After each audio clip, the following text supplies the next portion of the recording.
Alors, mesdames et messieurs, bonjour. Je tiens à remercier d'abord Alain de Libera et tous ceux qu'il a cités pour son invitation. Et je le remercie aussi de nous avoir aidés, au nom des organisateurs et des participants, à mettre ce colloque en place.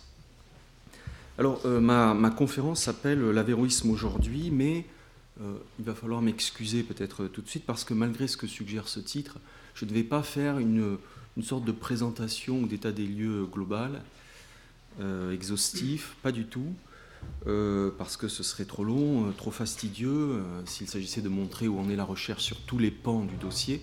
Donc je vais plutôt tirer un fil conceptuel, et dégager, chemin faisant, ce qui me paraît déterminant, et qui restera très partiel de toute façon. Alors je commence par dire de quoi je parle, en un sens d'abord volontairement restreint et paradoxalement un peu traditionnel. Tel que je le prends ici, l'avéroïsme dans le monde latin, c'est en premier lieu l'ensemble, un ensemble qui n'est pas homogène, je vais y revenir, l'ensemble des lectures favorables d'un point de vue rationnel à la doctrine de l'intellect exposée par Averroès dans son grand commentaire au traité de l'âme d'Aristote. Et plus précisément, plus techniquement, l'avéroïsme compris de cette façon, cela désigne toute lecture philosophiquement favorable à cette triple thèse. Premièrement, la thèse d'une certaine séparation substantielle de l'intellect, et plus exactement ce qu'on appelle l'intellect matériel, qui désigne le substrat des pensées dans la tradition. Deuxièmement, la thèse de l'unicité de cet intellect. Et troisièmement, la thèse de son caractère non seulement incorruptible, mais inengendré. Autrement dit, une éternité, non seulement a parte post dans le futur, mais a parte ante dans le passé. Donc l'intellect est une substance séparée des corps, l'intellect est unique pour toute l'espèce humaine, l'intellect est inengendré, incorruptible. D'un point de vue conceptuel, pour moi, ici, l'avéroïsme, c'est d'abord cela. Or cela, on l'a longtemps appréhendé, on l'a lu longtemps à travers la réfutation géniale que Thomas d'Aquin, sans doute mieux que les autres, en avait donnée tout au long de sa carrière. Réfutation géniale qui culmine dans ce pamphlet, dans ce chef-d'œuvre de 1270, qui est le De Unitate Intellectus contra Averroistas, de l'unité de l'intellect contre les avéroïstes. Un texte dont on peut dire assurément qu'il sert de matrice, il sert de référence à toutes les positions ultérieures, qu'elles soient positives ou négatives. Par conséquent, longtemps, l'avéroïsme a été l'avéroïsme de Thomas d'Aquin, l'avéroïsme selon Thomas, l'adversaire, l'avéroïsme tel que l'Aquinate l'avait formulé et condamné et, pourrait-on dire, réduit à néant. Or cela qui nous conduit au moins jusqu'au dernier Gilson, dont on a parlé il y a quelques minutes, à imposer une grille de lecture, c'est-à-dire non seulement quelques concepts censés ramasser correctement l'essentiel de l'avéroïsme, mais aussi une certaine idée de ce qu'on pourrait appeler le geste ou la posture philosophique de l'avéroïsme qui concerne son rapport à la foi, le rapport de la raison à la foi, en vérité, à la révélation au sacré, le tout condamnant définitivement l'avéroïsme à la fois dans l'histoire serrée de la scolastique et dans celle plus large de la philosophie européenne. Aujourd'hui, me semble-t-il, c'est tout cela qui est bouleversé. Alors, je prends un exemple et je commence par un concept, celui de la séparation de l'intellect. La première idée que martèle Thomas d'Aquin, et je ne parle pas ici de l'effet réel que cela produira dans l'histoire de la scolastique, mais de son importance dans notre abord moderne de l'avéroïsme. L'idée donc que Thomas répète est que l'intellect chez Averroès, en tant que substance séparée, n'est aucunement, c'est ça l'adverbe important, la forme du corps, si bien qu'Averroès, loin d'être le commentateur d'Aristote, en aurait été le dépravator, l'assassin, le corrupteur, si vous voulez, puisqu'il détruit les principes, par sa théorie de l'intellect séparé, il détruirait, Averroès, les principes même de l'illémorphisme aristotélicien, et qu'il ne fait rien que promouvoir, cet Averroès en fait qu'une forme aggravée de dualisme platonicien. Je dis aggravé parce que pour Platon, l'homme au moins c'est l'intellect, alors que pour Averroès, l'homme serait le corps animé, indépendamment de l'intellect, c'est-à-dire à peine plus qu'une bête. Sauf que cela ne va pas, et la recherche s'en est saisie, car l'une des élaborations théoriques majeures d'Averroès, puis de l'avéroïsme, c'est justement, et tout au contraire, d'avoir essayé de penser jusqu'en noétique la notion de forme, c'est-à-dire d'avoir essayé de sauver l'illémorphisme aristotélicien jusqu'à l'intellect. Peu importe dans un premier temps ce qu'on peut penser de cette entreprise et de son fruit. L'essentiel est que là où Aristote nous laisse démunis, et chacun sait que l'intellect apparaît comme problème dans son traité de l'âme, Averroès essaie, en aristotélicien, de concevoir une formalité d'un nouveau genre, une formalité élargie au cadre adapté, disons, au cas de cet animal métaphysique qu'est l'homme. Averroès ne veut ici ni d'Alexandre, ni de Platon, il vise lui aussi une troisième voie, celle d'Aristote, afin d'établir en quel sens l'intellect, nonobstant son immatérialité et le caractère anorganique de son acte propre, la pensée, comment l'intellect, donc nonobstant cela, peut être la forme du corps constitutive de l'homme. Et le thomisme, de ce point de vue, d'ailleurs, n'est rien qu'une tentative concurrente, ce qui pourrait expliquer d'ailleurs la violence de l'opposition. En tout cas, cela, pour moi, veut dire ceci, que pour bien comprendre l'avéroïsme, pour l'évaluer, il faut, outre l'histoire de sa dénonciation dans la scolastique latine capitale, il faut relire Averroès, ce qui est une évidence, et même relire en arabe Ibn Rushd, dont Averroès, d'une langue à l'autre, n'est pas toujours la réplique exacte. Lire Ibn Rushd, lire Averroès, et tout Averroès d'ailleurs, toute son œuvre presque, pas seulement en tout cas les traités de psychologie, mais ses commentaires de la physique, ses commentaires de la cosmologie, de la métaphysique, ses traités de médecine, ses traités juridiques. Lire Averroès, c'est comprendre ici que chez lui, l'intellect humain, en tant qu'il est humain, est bien une forme, même si c'est une forme inédite, même si c'est une forme sui generis, une forme qui combine à la fois des traits propres aux formes naturelles, inscrites dans leur matière, et des traits propres aux formes séparées, ces intelligences célestes, dont l'être, dit Averroès, n'est pas constitué par leur sujet.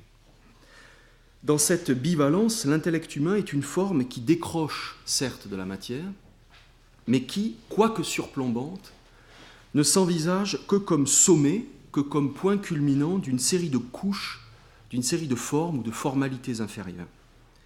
L'intellect est la forme de ces formes.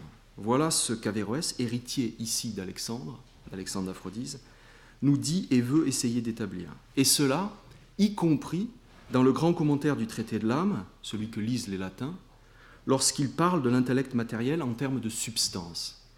Alors le concept de substance est fort, évidemment, mais il ne se laisse pas rabattre sur un modèle univoque de substance première, et dans cette mesure, il ne doit pas nous interdire de penser l'intellect, je le répète, comme le point universel chapeautant une série ordonnée de formalités individuelles dont, en dépit de son décrochage, en dépit de sa séparation, il dépend. Ce qui signifie qu'Averroès, contre ce que dit Thomas, puis la tradition qu'il nous revient d'affiner ou de revoir, Averroès ne défend pas une théorie du clivage entre intellectualité et corporalité, mais plutôt une théorie de la stratification. L'homme est un être stratifié, il a l'unité d'un feuilletage, dont le dernier niveau, dans sa coupure, s'inscrit dans le prolongement de ce qui précède. Si on lit Averroès, c'est ce qu'on trouvera, et qui change la façon qu'on a d'appréhender son discours sur l'homme. Et c'est aussi ce que les avéroïstes cherchent à leur façon, en relançant avec Averroès, avec une certaine inventivité, je vais y revenir. Je prends deux exemples au début du XIVe siècle à Paris.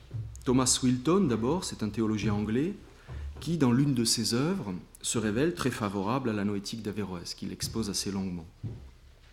L'intellect humain, dit-il, est bien une substance, une réalité subsistante, mais si elle est séparée, c'est dans la mesure seulement où elle n'est pas mélangée au corps, et non pas du tout, parce qu'elle pourrait exister complète en étant coupée des corps. Cet intellect subsistant, en effet, est une forme, dit Wilton, une forma informans dans le latin de l'époque, une forme informante, et non pas seulement, c'est technique, et d'ailleurs promis à un assez bel avenir, et non pas une forme assistante. Une forme informante, c'est-à-dire pour Wilton, une forme ayant une inclination naturelle vers le corps, une relation de dépendance à lui, qui fait que des deux résulte un composé véritablement un, susceptible d'agir en se distinguant spécifiquement de toute autre chose. Là encore, par conséquent, et dans une théorisation qui combine plusieurs héritages, on a l'idée que l'illémorphisme aristotélicien s'achève et non pas s'annule chez Averroès. Et que l'intellect, loin d'être, pour reprendre un terme théologique que Wilton, théologien lui-même, connaît bien, l'intellect, loin d'être un suppositum, distinct du corps ou de l'homme, l'intellect en est proprement la forme, bien que ce soit dans une configuration unique au sein de l'univers. Deuxième exemple, Jean de Jandin. Jean de Jandin est un maître art français, il enseigne à Paris, il est le contemporain de Wilton, il le lit, il le cite, mais avéroïste lui aussi, il défend cette thèse de l'information un peu autrement, en réactivant le concept clé du maître Sigé de Brabant, adversaire de Thomas d'Aquin, dont on a parlé, à savoir celui que Sigé tirait, selon moi, d'une lecture fine de la physique et de la cosmologie d'Averroès, le concept d'opérance intrinsecum, un peu étrange à nos oreilles, le concept d'opérant ou d'opérateur intrinsèque, d'opérateur intrinsèque approprié au corps, dit Jean. Et Jean dit ceci: l'intellect, certes, n'est pas inhérent à la matière. C'est banal, pour tous les aristotéliciens, évidemment. Ce n'est pas une forme inscrite dans le corps et qui, en s'y inscrivant, lui conférerait son être. Cela, évidemment, non. Mais c'est une forme quand même. C'est une forme, mais sur un autre mode, celui, justement, de l'opérateur intrinsèque, où l'intellect est destiné par nature à communiquer avec le corps dans la production de l'acte mental et vient constituer avec lui un agrégat sans équivalent dans la nature, à savoir l'homme. Ici, plusieurs choses capitales apparaissent sur lesquelles on a raison de ne plus glisser. D'abord, l'intellect est présenté comme forme, ici aussi, comme forme du corps, même si c'est autrement que ne l'est une forme matérielle immanente. Ensuite, cet intellect forme apparaît bien comme constitutif de l'homme. Ce qui veut dire ceci, que l'intellect, oui, est un moteur du corps, lequel, à part, possède son essai, son être, mais il n'est pas, pour l'homme, un moteur. L'intellect, en tant que moteur du corps, est constitutif de l'être homme de l'homme. L'intellect, autrement dit, ne donne pas seulement au corps, ou plutôt au composé de l'intellect et du corps d'agir, il lui donne à ce composé, dans cette action, par cette action, un être. Cette thèse n'est pas mineure, ne serait-ce que pour la complexification qu'elle implique de la métaphore du pilote et du navire, à quoi l'on pourrait résumer trop vite l'anthropologie avéroïste. De cette première série d'exemples, en tout cas, on peut tirer plusieurs leçons. Il ressort que les avéroïstes défendent Aristote avec Averroès, mais non pas qu'ils le répètent platement, sans écart, sans réactivité, sans nouveaux emprunts, sans trouvailles. Ils tiennent compte, au contraire, il nous faudrait du temps pour le préciser, ils tiennent compte des critiques thomasiennes, par exemple, puis de Gilles de Rome et de tous les autres. Et l'on pourrait montrer qu'ils intègrent diversement bien des concepts de l'époque, notamment les concepts scotistes, absolument déterminants dans le paysage avéroïste du début du XIVe. S'ils ne répètent pas platement Averroès, il apparaît aussi que les avéroïstes ne sont pas des clones, tous identiques les uns aux autres. Jean de Jandin, par exemple, n'est pas Sigé, même quand il le cite, il n'est pas Wilton, même quand il le copie sur des pages. Bref, sur la base d'un même rapport textuel favorable à Averroès, et c'est peut-être d'abord le rapport textuel qui constitue la définition de l'avéroïsme, un même rapport textuel, peu ou prou, il y a d'un point de vue théorique, non pas, comme Alain Libéral l'a rappelé tout à l'heure, un avéroïsme, mais des avéroïsmes, différentes manières de comprendre et d'intégrer l'exégèse du commentateur, et cela dès le début, dès la fin du XIIIe siècle, et non pas seulement à la Renaissance, comme on l'a pensé. Si l'on prend par exemple la question capitale des fins dernières, de l'accomplissement total de l'homme dont les avéroïstes soutiennent qu'il est possible ici et maintenant, et par les seules forces de la raison, eh bien c'est la même chose, tous n'interprètent pas de la même façon ce que dit Averroès quand, de façon très technique, il parle d'une jonction formelle à l'intellect agent. Nous avons une série de positions.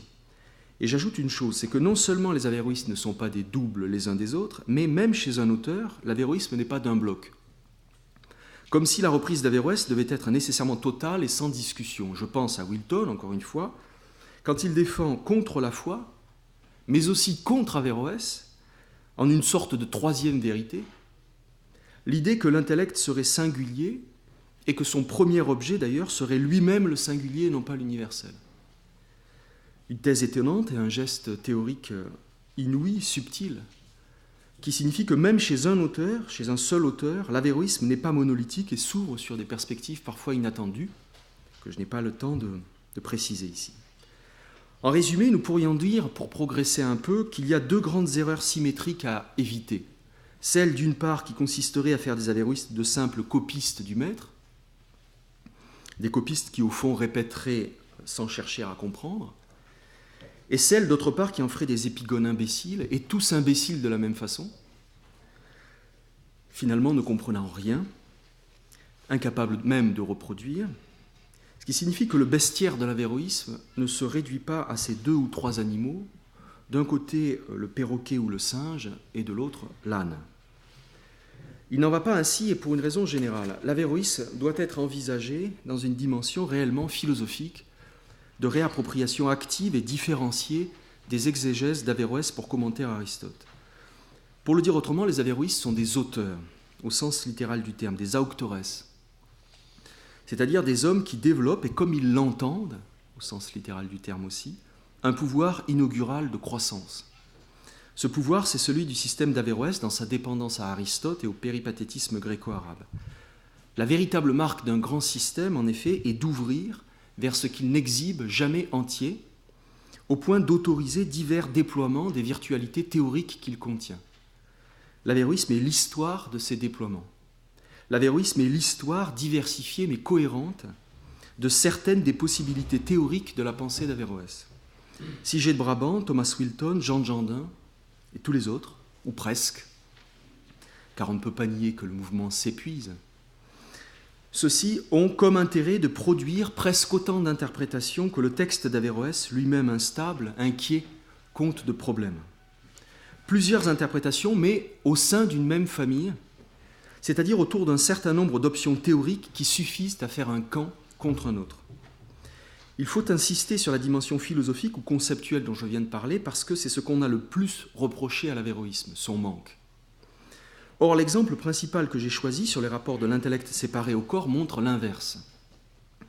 L'avéroïsme ne se contente pas de prendre position en répondant oui ou non sur la question de savoir si l'intellect est forme du corps. Ce qu'il fait avec Averroès et adossé à une tradition compliquée, c'est plus en amont de s'interroger sur ce qu'est une forme, comme tout bon philosophe au fond. Qu'est-ce qu'une forme ? Quelles sont les conditions de l'information ? N'y a-t-il par exemple d'information que par l'inhérence ? Ou peut-on concevoir quelque chose comme une perfection séparée, laquelle demande de repenser l'articulation entre l'être, la puissance et l'agir ?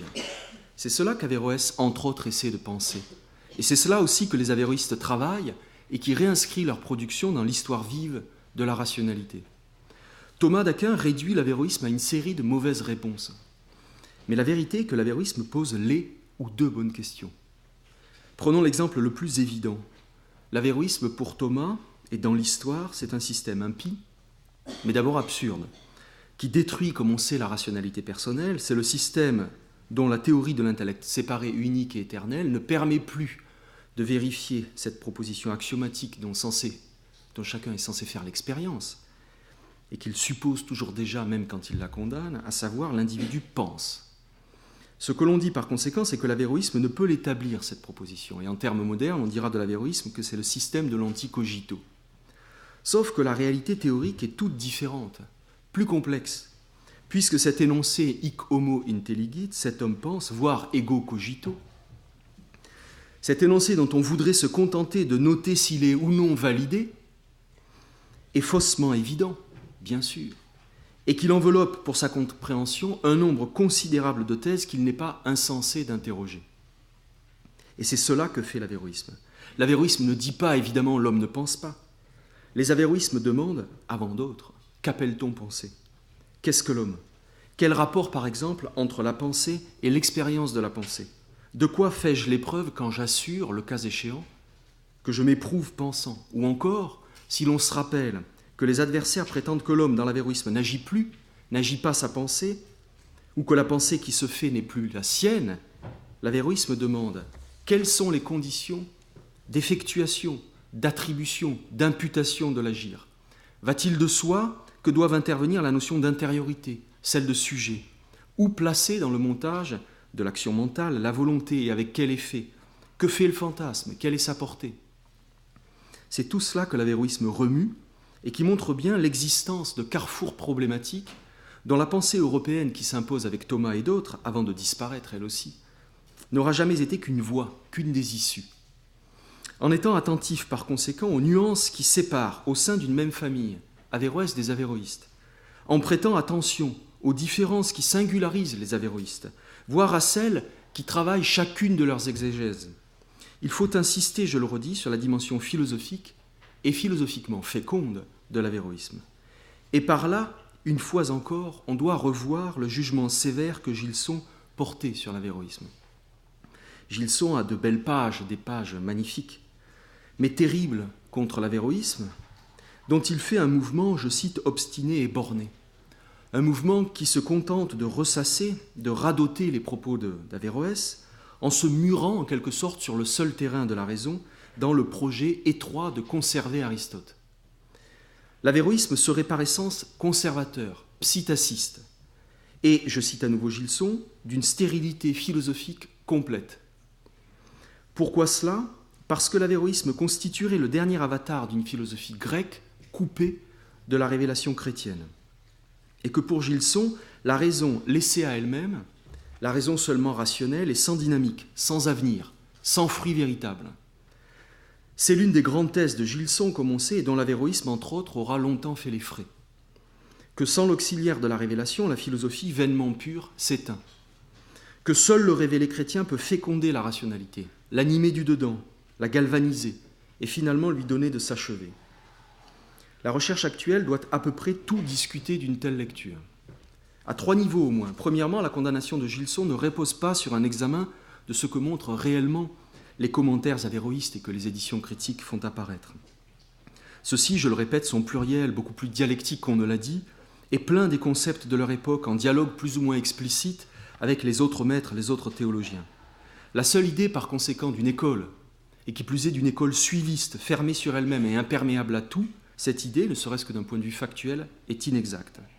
Deuxièmement, l'idée que seule la raison fécondée par la révélation chrétienne soit fertile, cette idée n'a évidemment rien de scientifiquement acceptable, même s'il est clair que la pensée médiévale latine, de ci, de là, s'est accrue du dynamisme qu'exerçait sur elle, par exemple, la christologie ou la théologie trinitaire. Cela, en tout cas, ne peut valoir comme principe scientifique général.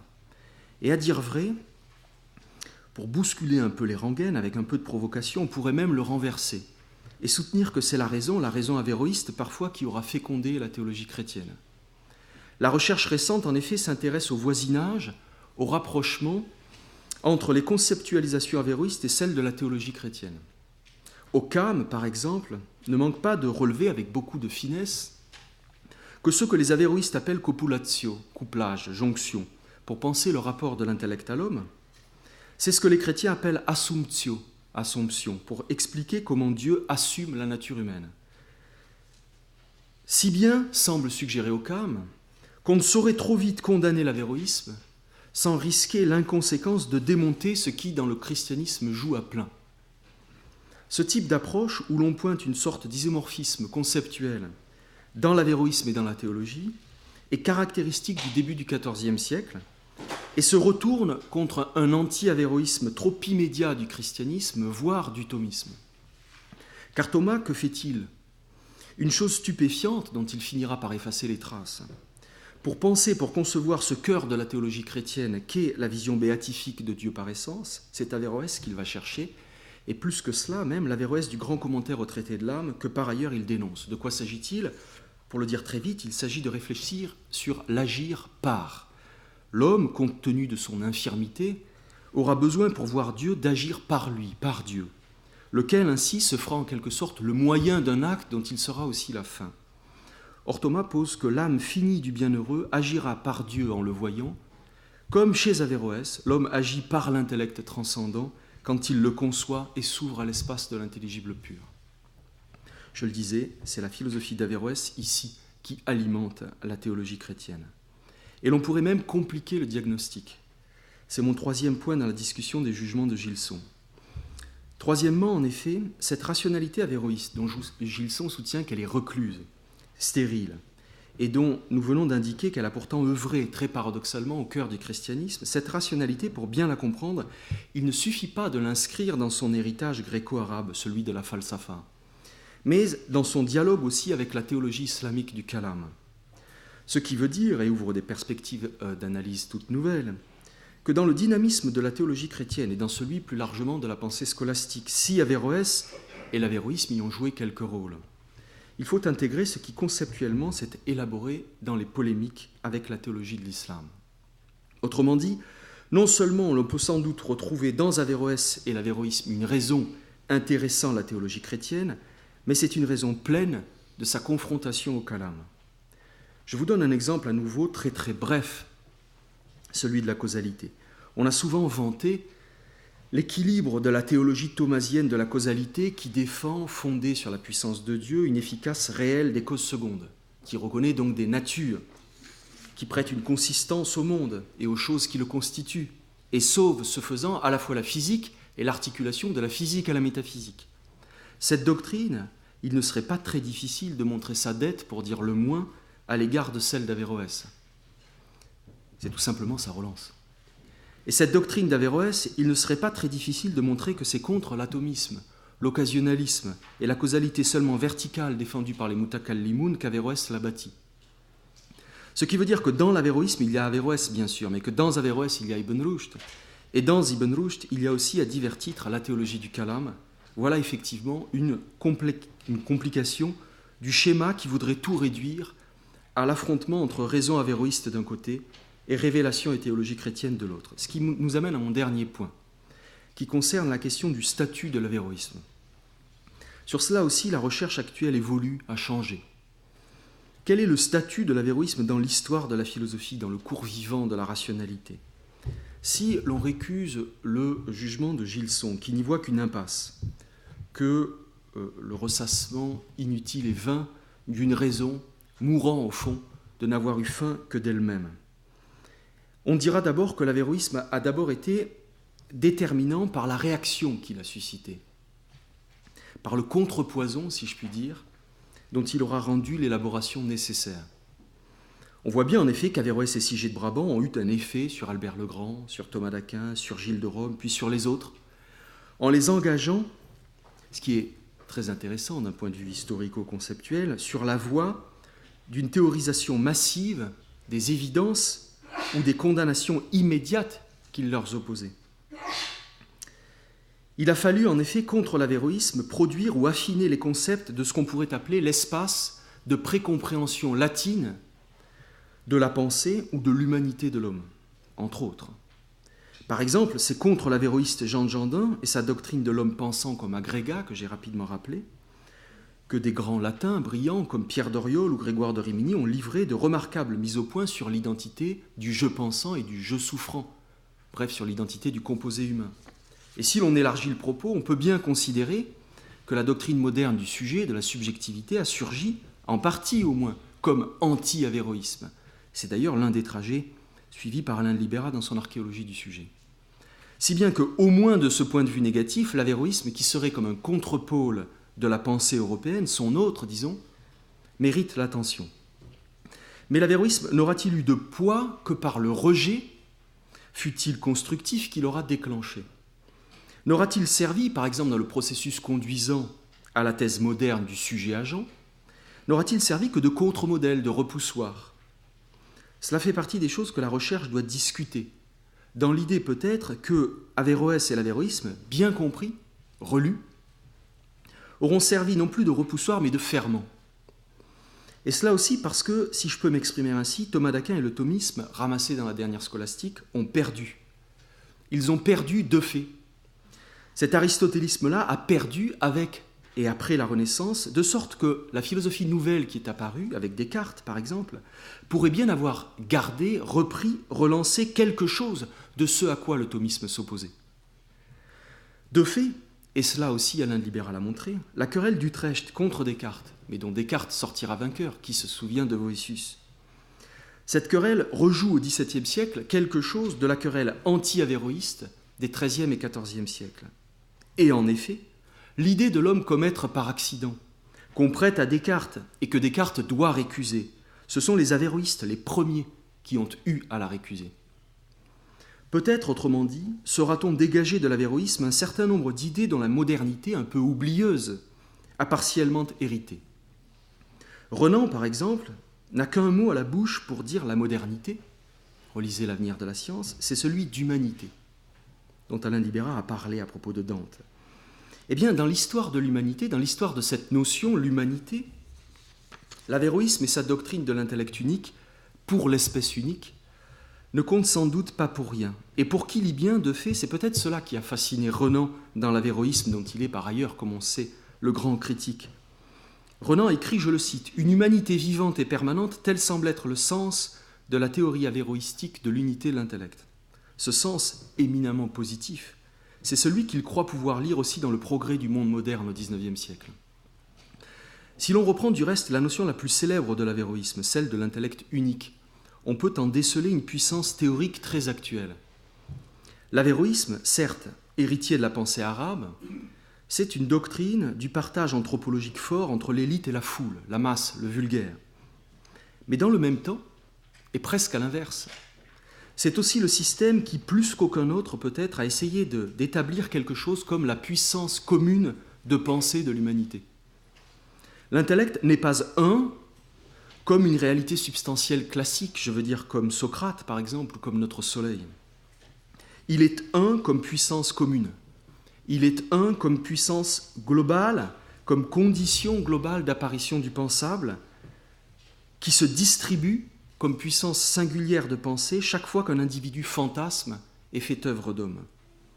On retrouve ici les réflexions politiques les plus contemporaines sur ce qu'on appelle la communauté des égaux, où l'on essaie de concevoir, je cite Rancière par exemple, la distribution différenciée des formes d'investissement d'une intelligence qui est la même pour tous. Quoi qu'il en soit, et à plus large échelle, il faut réinscrire Averroès et l'avéroïsme dans l'histoire commune de la philosophie.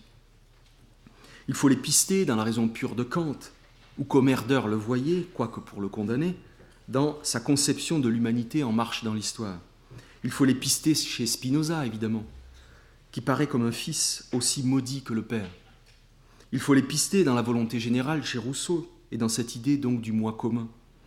Il faut les pister dans la notion d'appropriation chez Locke, dans les critiques nietzschéennes de la subjectivité, dans le General Intellect de Marx, dans les peurs du grand tout, où s'abîment les raisons individuelles, les volontés, ces peurs qu'inspirait le socialisme au XIXe siècle, puis le communisme.